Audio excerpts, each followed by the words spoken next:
Yo, welcome into MaxPreps.com. I'm Zack, Poff. Got Myckena Guerrero with me. Hey, everybody. And we were at the Bosco Mater Dei game, 1-2, the 8th ever time in MaxPreps history. Number one, St. John Bosco prevailed 41-18. And what were your biggest takeaways from the game, Myckena? I mean, it all starts in the trenches, and that's definitely, I believe, that was the biggest difference maker. I mean, DJ didn't get sacked for a reason. Yeah, Drake Metcalf was huge, 2020 you offensive had to lineman. bow down to the O-line that night. Yeah, and, I thought they were well-balanced on offense, too. George Holani had a big game. He broke one late. That really kind of was the dagger in that one. Fun in the Holanis. He had a huge game. And, obviously Jake Bailey, who I feel him and Jacoby Harper are the two most underrated players in the state of California. He had 160 yards receiving and 3 touchdowns. Offer the man up. That's what I have to say. Yeah, and, I've been saying before the year, DJ Uwangalele is the best quarterback in high school football, and he just threw for 5 touchdowns and almost threw for 300 yards against what most people call, including myself and you, the best secondary in high school football. Yeah. He made it look pretty easy. And just how cool, calm, and collected he was in the pocket. I mean, the amount of time that he had, it was all due to his offensive line as well, though. Yeah, so Bosco's got 2 more games left in the Trinity League before they begin, I believe, the strongest postseason bracket, the CIF Southern Section Division 1. Yeah, you're going to have teams like Bosco, Mater Dei, Centennial, J. Sarah Catholic, Corona Centennial, Oaks Christian, Mission Viejo. Yeah. It's really, it's one of the deepest you're going to see. So Bosco's still got a long way to go to earn the number 1 spot, but right now they're the clear-cut number 1 team in high school football. They proved that with a big-time win. That was the lowest points Mater Dei scored since 2014. I thought it was 2014. They were wrong about that. Oh, okay. Well, what I do have to say is, though, because I've been seeing a lot of stuff on Twitter and Instagram about this loss being Bryce Young's fault, and I just want to say, no, it wasn't. You win as a team and you lose as a team, and it's not his fault whatsoever. I mean, he's had the hardest job this season coming in for JT Daniels. I mean, we saw that. He did throw for over 300 yards. Yeah, I mean, but we saw that kind of similar thing last year when DTR came in for Tate. But the thing is that Bryce Young didn't play with Mater Dei. Yeah, I mean, whoever's saying that doesn't know football. Bosco outplayed him in every single phase of the game. It had nothing to do with Bryce Young or DJ, who was the better quarterback that night. Bosco was the better team on offense and on defense. I thought Chris Steele had a huge game. He did. And he was locking up Brew McCoy a little bit, and he was switching all over on defense, lining up against a bunch of different guys.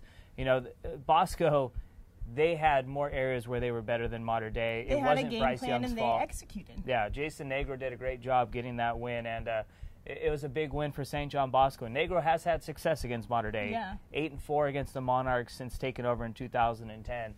As the head coach. Another thing I wanted to touch on, too, is do you think California has the best football right now? I mean, yeah. You're going to make people in Texas and Florida mad. I know. But, I think they do have the best football. I mean, we saw the Mater Dei versus IMG. That was California versus Florida. Yeah, I mean, you could say Florida, but IMG's got kids from everywhere. So yeah. But, I mean, still, they're still representing Florida football. I agree. I think California is the best this year in high school football. I think Texas, when it comes to depth, though, where not just teams in the top 25, but teams in the top 500 maybe, where Texas could have the edge.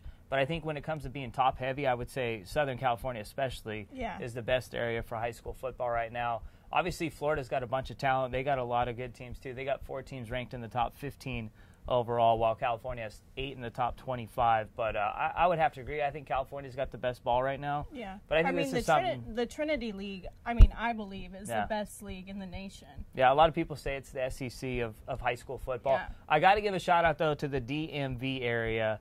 That is what I believe is the most underrated spot for high school football. And a team that has a chance to finish the year number 1 if a couple things go their way is St. John's High School. Sojay Maeva has done a great job at quarterback. Keelan Robinson, Alabama commit, has been a savage running the rock. Rakeem Jarrett is a straight.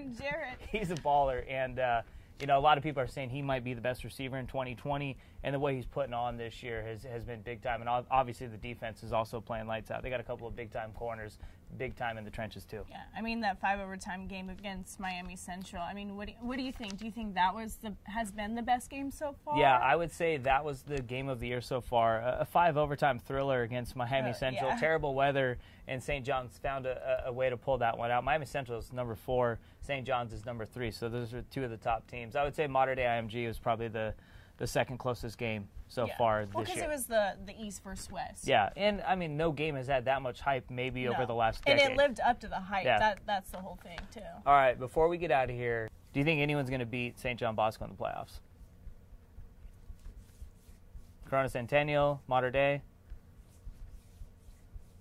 Guess we'll have to wait and see. I think they're going to run the table. I think they're too good everywhere. I think Mater Dei might play them a little tougher, but we'll see. And Corona Centennial, man, they eaten this year, so that'll be a team to watch. The thing is that anything can happen from here until now. Yeah. It depends how people take these losses and how they overcome from them, and just... I just look at it this way, the way DJ Wangalele's slinging the rock, the way they're well-balanced on offense with George Solani and Keith Savage running the ball, the way the offensive line's playing, the way the defensive line's playing, and that secondary with Trent McDuffie and Chris Steele and Titus Toller. Coach Negro said that Trent and Chris were the biggest difference maker. That's what he told Rashawn. Yeah, and they were.